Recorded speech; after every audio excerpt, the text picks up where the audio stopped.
we're going to talk about a corner of the market. We call it financial options. Now, this, you actually have a tool underneath, let's say a stock, and you're going to buy the right to buy the stock at either a lower price or a higher price, depending upon as to how you feel the market is. You'll do this without owning the stock. So that being said, you'll be able to purchase that stock at a certain price. Let's say you can't afford the stock. Let's say that Berkshire Hathaway is out there and their stock's $550,000. By the way, it is right around there. So that being said, okay, now by the way, I'll never be able to afford the option. I don't know about you, but you'll be able to control that stock price with a fraction of the amount of money of the actual stock itself, because you'll have the right to purchase it or sell it at another price. So what is an option? An option is a contract that gives you, the buyer, the right, but not the obligation to buy or sell an underlying asset, like the stock I told you about, at a specified price on or before a specified date. Here's a stock. It's selling for $75. You would think that stock's going to be worth in a year $100. And so you can buy that stock $75, or you can buy the right to buy the stock, and you think it's going to be $120, but you go and you buy the right at $100. Then all of a sudden a year comes by, and it doesn't have to be a year, it could be less than that. The stock is $150. You buy it for $100 and you sell it for $150, and you make lots of money. Or it might not, and you might not make any money. That's the choice. It's terrifying. It's fun. It's like a giant roller coaster. I mean, you sit down there, you're happy, you're popping champagne corks one day, and the next day you can't even afford to buy a beer. Anyway, so that being said, different kinds of options. You have a call option. Okay, hey you, come on over here. Come here. No, that's not. Okay, a call option, the buyer has the right to buy the underlying asset at the strike price. Keep that, that's a term. Okay, on or before the expiration date. The strike price is when it hits that amount. You can buy it for that amount. Okay, the put option, okay, the right to sell the underlying asset at the strike price on or before the expiration date. You, as the stockholder, don't have to put it up there for a call or a put. You don't have to do that. If you choose to do that, you're taking the risk, because between the two of you, the person buying or selling that, you're going to sit down and say, well, okay, somebody's going to win and somebody's going to lose. So it depends where it's out there. Or it could be the person holds the stock never reaches the expectation of the person that did the call or the put in it, so that all of a sudden it expires and they never exercise it. So you're taking a risk no matter what happens if you decide to go into that field, whether you're going to sell it as a stockholder, or if you're going to sit there and buy the call or buy the put. So the call, the buyer has the right to buy at an underlying asset, let's say stock, buy the stock at the strike price on or before that date. Got to think about what that means. Okay, so the stock's here, $75.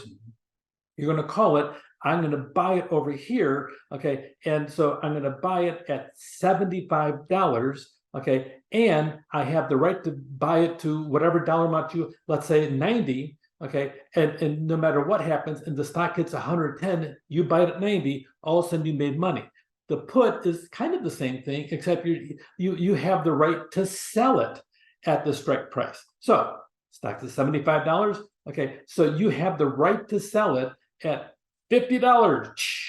Okay, now so what would happen? You're assuming that the stock is going to sit down and drop below 50, and you can sell it for that and make money by selling it. So in the process, you have the whole aspect of the call and put as to what's out there. Strike price is the price that you can buy or sell the underlying asset if you exercise the option, and there's a date. You can exercise it, or if you don't exercise it, it will expire and be worthless, be a waste of your money in the process. So when you buy an option, you're buying the right to buy or sell the asset at a specified price. So buy an option. If you decide not to exercise it, you lose the premium you paid. You can choose a call or a put. It depends which one. One gives you right to buy, another one gives you right to sell the stock. You don't have to own the stock whatsoever, okay, ever, except on the date you buy it at the strike price that you set it. So if you don't exercise it, you lose it. Why trade options? They speculate on future price. I believe that stock is going to go up, up, up. You buy a call option on that stock. Hedging. I'm worried about the stock over here. If I buy it over here, if you own the stock, you're worried the price is going down. So you buy a put option on that stock. Okay, so you can if you give the right to sell the stock at a strike price, even if the market falls below that level, you're hedging, you're making certain you're still safe no matter what happens. So it depends what you're doing. Okay, here's an example. Let's say you believe that Apple stock's going up in the next month. Right now, the price of a stock is $45 a share. You could buy a call option with a strike price of 150 and an expiration date of 1 month from now. So you have that aspect. Okay, so stock's 145, strike price is 150, you have 1 month. If the price of Apple stock's above 150, you can exercise your option and buy the stock at 150. So if the stock is 160, you have a legal right to purchase it on or before the expiration date at 150. You buy it, sell it at 160, you make $10 a share of all the stock.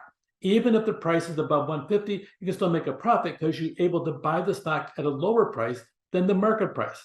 Okay, an option trade. If the price of Apple stock is below 150 on the expiration date, your option will expire worthless and you lose the premium that you paid. That's the risk that you're taking. So in conclusion, options can be a complex investment product. It's fun to think about on paper, except for the fact that if you have real money on it, that kind of changes the equation. So this is an area options are considered a speculative investment. It's kind of like your mad money. I would never put all your money into options initially. I would dabble in it and see what happens till you get a feel of what an option is, what a call, what a put is, and that whole aspect of it. And so understand the basics, how they work, before you start putting serious money into it. You can make a lot of money on futures. You can lose a lot of money on futures as well. So be cautious into this market because it is a speculative market, which means it's risky and you could lose lots of money. And people enjoy having people who don't know what they're doing in this market because they'll fleece you like they would a sheep ready to be harvested if it's wool. And I'm not spinning a yarn just in case you want to know or pulling the wool over your eyes. Anyway, okay. Take care.